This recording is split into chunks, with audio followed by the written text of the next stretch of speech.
Dear students, Saran गुरु digital class में आप सभी का स्वागत है। जैसा कि आप सभी जान रहे हैं कि आज का जो हमारा टॉपिक है वह रेशनल नंबर्स है, जिसका हिंदी अर्थ परिमेय संख्याएं होता है। क्या आप जानते हैं कि ये परिमेय संख्याएं क्या होती हैं? रेशनल नंबर्स का जो रेशनल वर्ड आया है वह कहाँ से लिया गया है? आइए थोड़ी सी इस पर चर्चा हम करते हैं। तो रेशनल नंबर का जो रेशनल वर्ड है वो लैटिन वर्ड रेशियो से बना हुआ है, जिसका मीनिंग होता है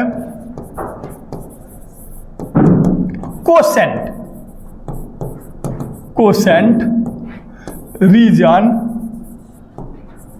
रेकनिंग, कैलकुलेशन। अब प्रश्न उठता है, मैथमेटिक्स वर्ल्ड में हम लोग कोसेंट के रूप में इसे लेते हैं। किसके रूप में हम लेते हैं? तो कोसेंट के रूप में लेते हैं। 16वीं से 17वीं शताब्दी के मध्य में इसका प्रयोग गणितज्ञों ने दो इंटीजर्स स्टैंड्स फॉर पूर्णांक, इंटीजर्स को रेशियो के रूप में एक्सप्रेस करने के लिए किया था। क्लियर है? रेशियो के रूप में, जैसा कि आप सभी जान रहे हैं कि हमारा फ्रैक्शन जो होता है, जिसको हिंदी में आप लोग क्या कहते हैं? भिन्न परिमेय संख्याएं होता है। क्लियर है? अब प्रश्न उठता है कि कैसे इंटीजर्स के रूप में इसको हम लोग थोड़े से डीप स्टडी करते हैं। कि बात हो रही थी हमारी रेशनल नंबर्स की।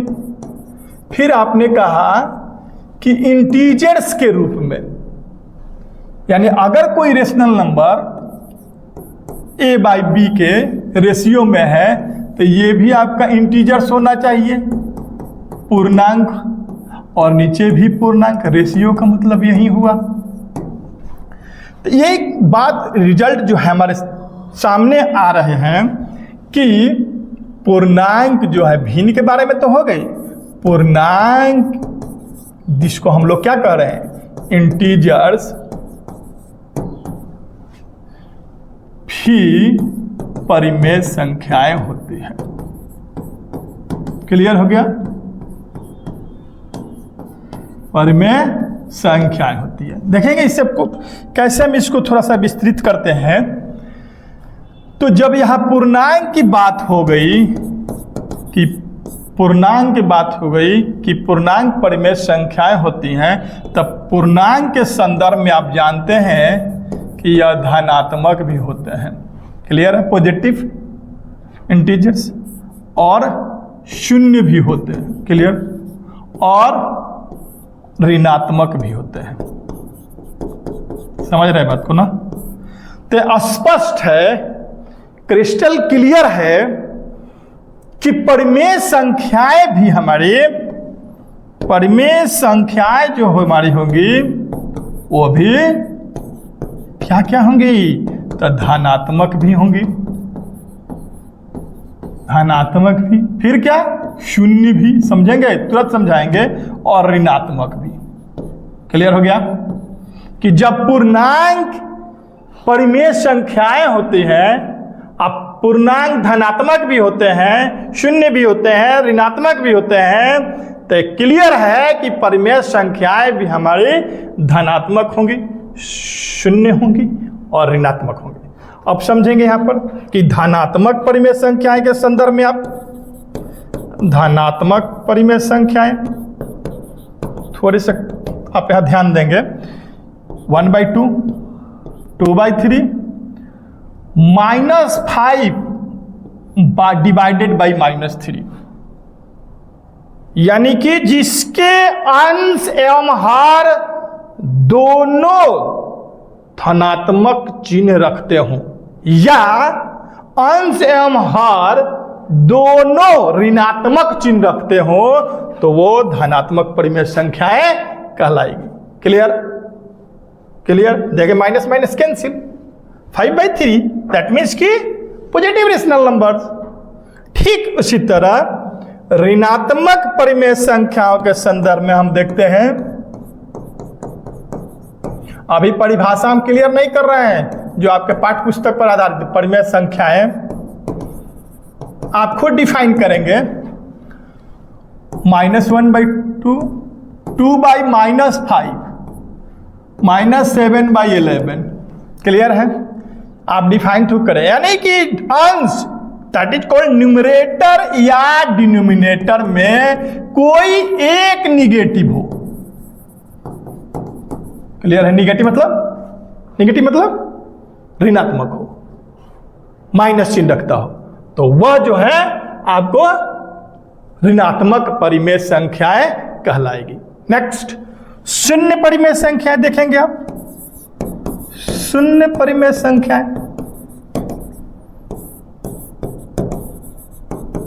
इसके संदर्भ में हम 0/11 लिख सकते हैं, 0/-5, ऐसे 0/13, ये सब शून्य परिमेय संख्या है। अब कहिएगा कि सर ये शून्य परिमेय संख्या कैसे हुई? अब आएंगे हम ओरिजिनल डिफिनेशन पर। किसके? द रेशनल नंबर्स के। अब देखेंगे हम लोग जो पुराने, ये भी जो वर्तमान पाठ्य पुस्तक है हमारे यहाँ, अब डिफिनेशन क्या कहता है कि परिमेय संख्याएं के संदर्भ में कि वैसी संख्याएं जो P/Q के रूप में हो या जिन्हें हम P/Q के रूप में व्यक्त कर सकते हैं, लिख सकते हैं, क्या कहलाती है? परिमेय संख्याएं कहलाती है। क्लियर? क्या बताया मैंने कि P/Q के रूप में लिख सकते हैं या व्यक्त कर सकते हैं। क्लियर है? तो P को भी आप याद रखिएगा, कंडीशन है, P/Q के रूप में लिख सकते हैं, लेकिन कंडीशन है कि P एवं Q आपको पूर्णांक है। क्या है? पूर्णांक है। एवं साथ ही साथ Q को 0 के बराबर नहीं होना चाहिए। क्लियर? P/Q के रूप में हो, P और Q पूर्णांक हो और Q को 0 के बराबर नहीं होना चाहिए, यानी कि ऊपर 0 परिमेय संख्याएं होगी, नीचे 0 परिमेय संख्याएं नहीं होगी, अंश 0 परिमेय संख्याएं होगी, हर 0 परिमेय संख्याएं नहीं होगी। क्लियर है? तब देखें आप इसको, डिफिनीशन तो आप समझ गए। अब देखें इसको कि हमने बोला कि P/Q के रूप में, जैसे एग्जाम्पल 2/3, यहां P पूर्णांक है, Q पूर्णांक है। क्लियर है? यह भी बता सकते हैं यह धनात्मक परिमेय संख्याएं हैं, परिमेय संख्याएं हैं। क्लियर है? अब प्रश्न उठता है कि प्रश्न आता है कि निम्न दिए गए पूर्णांकों को परिमेय संख्या के रूप में लिखें या P/Q के रूप में लिखें। एग्जाम्पल में दे सकता है, आपको एग्जाम्पल दे सकता है।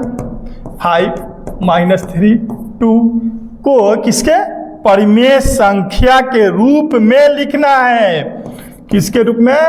परिमेय संख्या के रूप में। कहीं कहीं पाठ्य पुस्तक में P/Q के रूप में लिखे भी देता है, कुछ नहीं है। आप देखेंगे 5 दैट मीन्स कि 5/1, -3 दैट मीन्स कि -3/1, 2 यानी 2/1। इट्स योर P/Q फॉर्म, यानी यह आपका P/Q form and P/Q form. तो इस तरह आप p बाई क्यू के फॉर्म में लिख सकते हैं। मैंने कहा कि शून्य भी एक परिमेय संख्या है, तो शून्य को शून्य के रूप में आप ऐसे लिख, शून्य डिवाइड हुआ, ऊपर जीरो हो सकता है, नीचे जीरो नहीं होना चाहिए। शून्य आपको एक परिमेय संख्या का उदाहरण है। आ रही बात समझ में? अब थोड़ी सी बात चर्चा कर रहे हैं कि परिमेय संख्याओं के संग्रह को, परिमेय संख्याओं के संग्रह को कैपिटल क्यू, अंग्रेजी के बड़े अक्षर क्यू द्वारा सूचित किया जाता है। आप कहिएगा सर आप सूचित किया जाता, आपके दिल में एक क्वेश्चन आता होगा कि सर कि रेशनल नंबर का, परिमेय संख्याओं का अंग्रेजी जो होता है रेशनल नंबर होता है, तो आर से क्यों नहीं सूचित करते हैं, क्यू से क्यों? तो फिर वही बात आ गई, Q stands for quotient, Q stands for quotient, denote करता है एक रेशियो को, तो क्यू से, कोसेंट से क्यू लिया गया है। अब देखिए कैसे, एग्जाम्पल में क्या हो सकता है हमारा, उम्मीद करते हैं कि आप नोट कर लिए होंगे। एग्जाम्पल में देख लेंगे आप कि Q इक्वल टू 1/2 माइनस 3/2 5/7 0 11/13 3/11, ऐसे हम लोग परिमेय संख्याओं का संग्रह को निरूपित करते हैं। आ रही बात समझ में? परिमेय संख्याएं किसे कहते हैं? क्लियर हो गई? अब जो हमारा टॉपिक है परिमेय संख्याओं का मानक रूप, परिमेय संख्याओं का मानक रूप।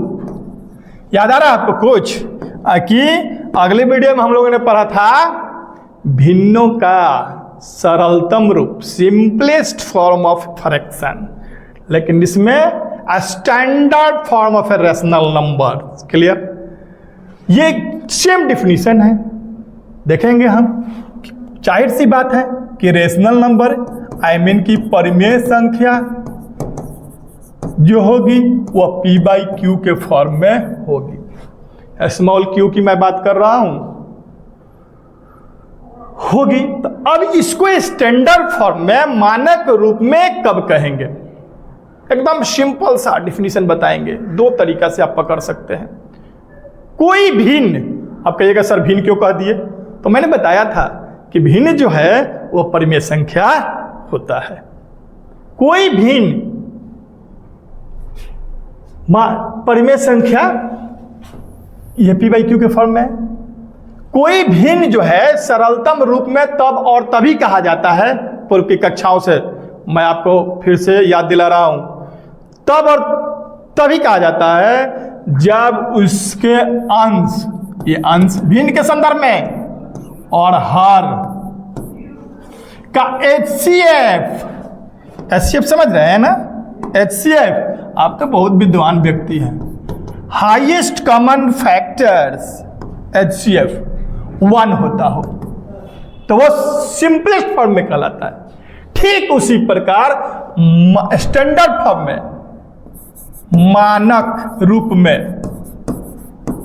मानक रूप में, मिस्टेक हो गया था, रूप में, ठीक है। परिमेय संख्या का मानक रूप, मानक रूप में तब और तभी कहलाता है जब उसके इंटीजर्स, यानी ऊपर वाला इंटीजर्स और नीचे वाला इंटीजर्स, अंश एवं हर का HCF 1 हो जाता हो, या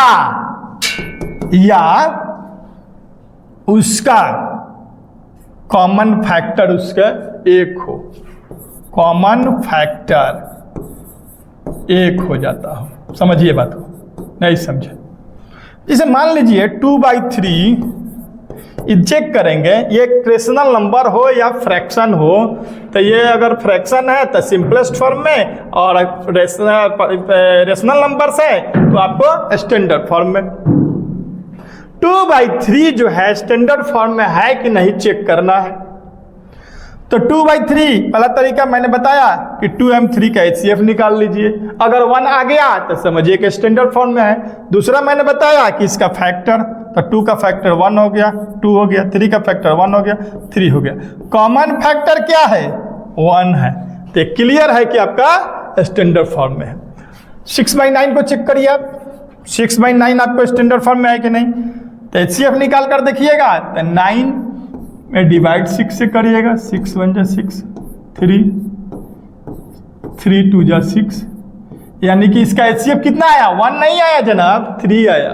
तो जाहिर सी बात है यह स्टैंडर्ड फॉर्म में नहीं है। तो इसको कैसे करेंगे देखेंगे, ये सिंपल कटाएंगे इसको कैसे, तो 6 डिवाइडेड बाई 3 कर देंगे क्योंकि HCF 3 आया है, 9 डिवाइडेड बाई 3 कर देंगे तो 2/3 हो गया। ये हमारा standard form of rational number हुआ, परिमेय संख्याओं का मानक रूप हुआ। क्लियर है। अगला जो टॉपिक है हमारा वो कुछ याद करिएगा आप, चूंकि यह एक वीडियो से नहीं होगा, कि परिमेय संख्याओं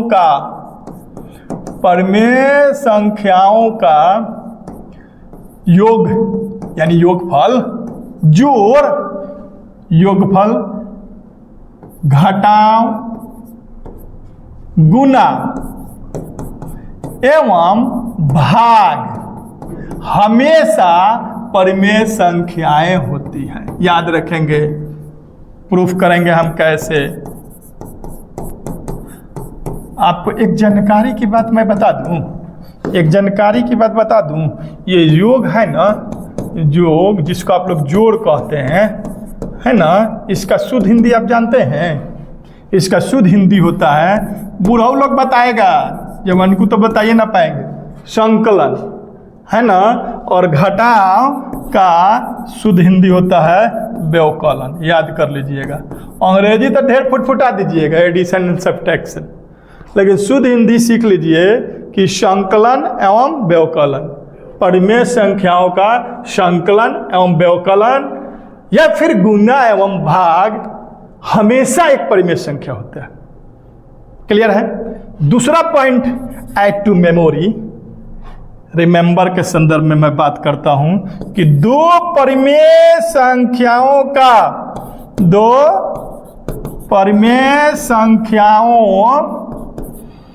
के बीच अनंत परिमेय संख्याएं, अनगिनत, अपरिमित अनंत परिमेय संख्याएं होती हैं।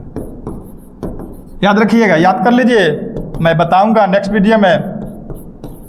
संख्याएं होती हैं, ये दो टॉपिक याद करिए ना, एकदम कंठस्थ। ये तो बार बार पूछता है, ये बार बार पूछेगा एग्जाम में कि दो परिमेय संख्याओं के बीच में कितनी परिमेय संख्या होती है, तो बताना पड़ेगा आपको। अपरिमित, अनेक, अनंत, जो याद हो जाए प्रूफ करके मैं दिखाऊंगा। नेक्स्ट अगला जो टॉपिक है वो मेरा वो है, अगला जो टॉपिक है मेरा वो है परिमेय संख्याओं के संदर्भ में और भिन्नों के संदर्भ में भी, दोनों में आप लिख सकते हैं क्या, तो योगात्मक विलोम, है ना, थोड़ा सा टफ हिंदी, योगात्मक विलोम बता सकते हैं इसका अंग्रेजी, एडिटिव इनवर्स।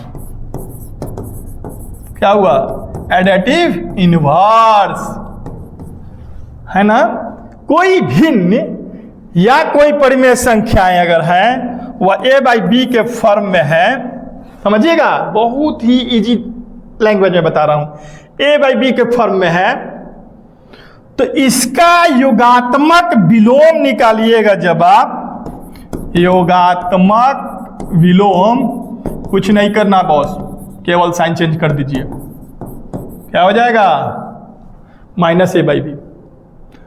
पॉजिटिव है नेगेटिव कीजिएगा, नेगेटिव है पॉजिटिव कीजिएगा, फ्रैक्शन को या फिर रेशनल नंबर में। एग्जाम्पल देखेंगे आप, एग्जाम्पल भी देखने को दिल करता होगा आपको कि कैसे सर समझा दीजिए थोड़ा सा, तो एग्जाम्पल देख लीजिए कि अगर कोई फ्रैक्शन या फिर रेशनल नंबर 3/5 है, कहा जाए इसका योगात्मक विलोम, योगात्मक विलोम बताइए, एडिटिव इनवर्स बताइए, -3/5। बहुत बुनियादी बातों को लेकर चल रहे हैं, मैं उस तरह नहीं पढ़ा रहा हूं कि आप लोग केवल बोर्ड उतार कर चले जाए घर कॉपी समेट कर, एकदम माइन्यूटली एक एक बात को समझिए। अगर ये समझ लिए ना तो फिर आपको मैथमेटिक्स मैं 100% मार्क्स प्राप्त करने से कोई नहीं रोकेगा, मेरा चैलेंज है। ठीक है, तो -3/5 हो गया।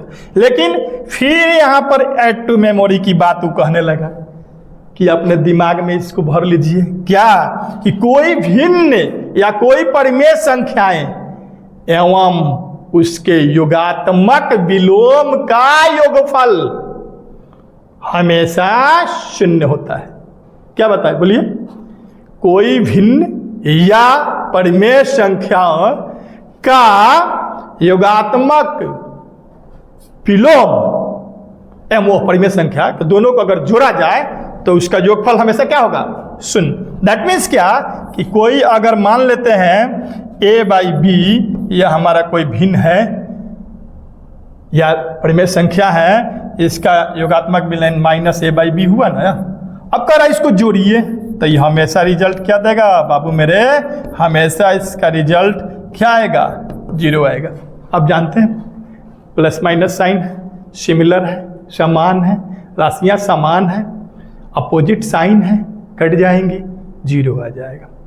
जैसे इसको भी देख सकते हैं, जैसे मान लेते हैं कोई हम रेशनल नंबर या फ्रैक्शन ले लेते हैं कि 5/4, फिर इसका योगात्मक विलोम क्या होगा, -5/4, और दोनों को जोड़ते हैं तो आप खुद जोड़ कर देख लें, याद रखेंगे।